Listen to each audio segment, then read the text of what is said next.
L'ingénieur logiciel. On en entend parler partout, mais au fond, c'est qui? C'est quoi son rôle? Surtout que c'est un monde qui bouge à une vitesse folle. Alors dans cette analyse, on va décortiquer tout ça. On va voir comment il est passé d'architecte du code à, peut-être, chef d'orchestre pour des intelligences artificielles.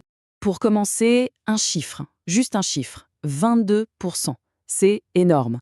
C'est la croissance attendue pour les métiers de développeur logiciel et de testeur d'ici 2032. Donc on ne parle pas juste d'un job qui a la cote, non, on parle d'une profession qui devient de plus en plus centrale, de plus en plus indispensable. Pour bien piger ce rôle, voilà le plan de route. On va d'abord faire la différence entre l'architecte et l'artisan.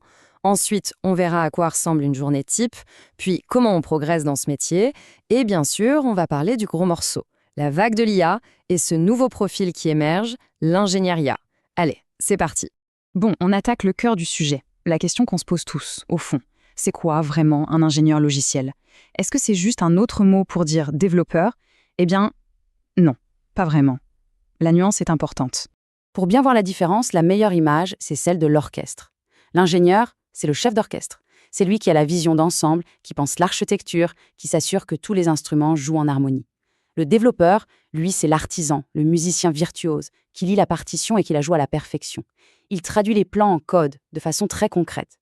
En gros, l'un conçoit le quoi et le pourquoi, et l'autre construit le comment. Les deux sont absolument essentiels, mais ils ne font pas le même travail. Et d'ailleurs, pour être tout à fait précis, on parle de génie logiciel. Et ce n'est pas un hasard.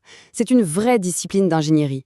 Le but, ce n'est pas juste de coder un truc qui marche. Non, c'est d'appliquer des méthodes, des bonnes pratiques, une rigueur scientifique pour créer des logiciels qui soient fiables, efficaces et qui respectent les coûts et les délais.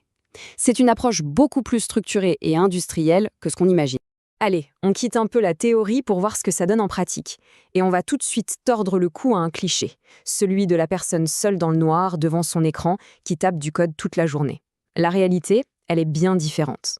Regardez cette répartition, ça casse complètement le mythe, non? Le code et les tests, qui sont évidemment au cœur du métier, ça ne représente que 40% du temps. Le reste, c'est quoi? C'est 25% de conception, d'architecture, donc de la réflexion pure. C'est 15% de réunion, de collaboration avec les autres équipes. La communication, c'est clé. Et puis 10% de maintenance, 10% de documentation. Bref, on est loin du loup solitaire, hein. C'est un rôle où la vision d'ensemble et le travail d'équipe sont aussi cruciaux que la technique. Et tout ce travail, il ne se fait pas au hasard. Il suit un processus bien défini. Le cycle de vie du logiciel. Ça commence par la phase d'analyse. On écoute les besoins, on essaye de tout comprendre. Ensuite, on passe à la conception, où on dessine les grands plans du système. Après seulement, on construit, on écrit le code. Puis vient la phase de test, super importante, pour traquer les bugs. Et enfin, une fois le logiciel sorti, le travail n'est pas fini. Il y a toute la partie maintenance, pour le corriger, le faire évoluer. C'est un cycle qui garantit la qualité sur le long terme. Bon, comme dans n'importe quel métier, on ne reste pas au même niveau toute sa vie. Le rôle d'ingénieur logiciel évolue énormément avec l'expérience. Les responsabilités, les compétences, tout ça se transforme. On peut voir ça comme une échelle en quelque sorte. Au début, on est junior. On contribue, mais on a besoin d'être accompagné, on apprend énormément. Puis, on devient confirmé. Là, on est autonome, on commence à avoir des réflexes, on évite les pièges classiques. L'étape d'après, c'est senior.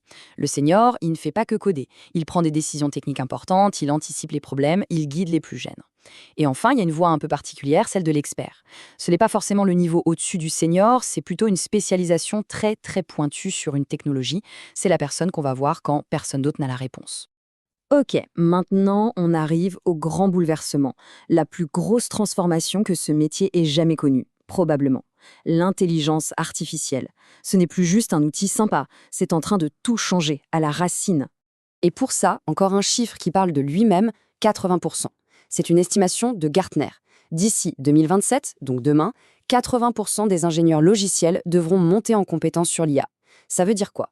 Ça veut dire que l'IA, ce ne sera plus une spécialité pour quelques-uns, mais une compétence de base pour tout le monde. C'est absolument majeur. Et Gartner, justement, voit cette intégration en 3 temps. À très court terme, et on y est déjà, l'IA est une sorte d'assistant. Elle nous aide à coder plus vite, à être plus productifs. À moyen terme, on va passer à une phase qu'ils appellent native de l'IA.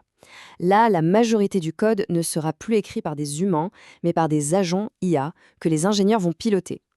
Et à plus long terme, ça débouche sur un tout nouveau métier, l'ingénierie de l'IA, indispensable pour créer les applications complexes de demain, celles qui seront entièrement basées sur l'IA. Et tout ça, logiquement, ça fait naître un nouveau profil, un professionnel qui est à la croisée des chemins, parfaitement adapté à ce futur. C'est lui, l'ingénieur IA.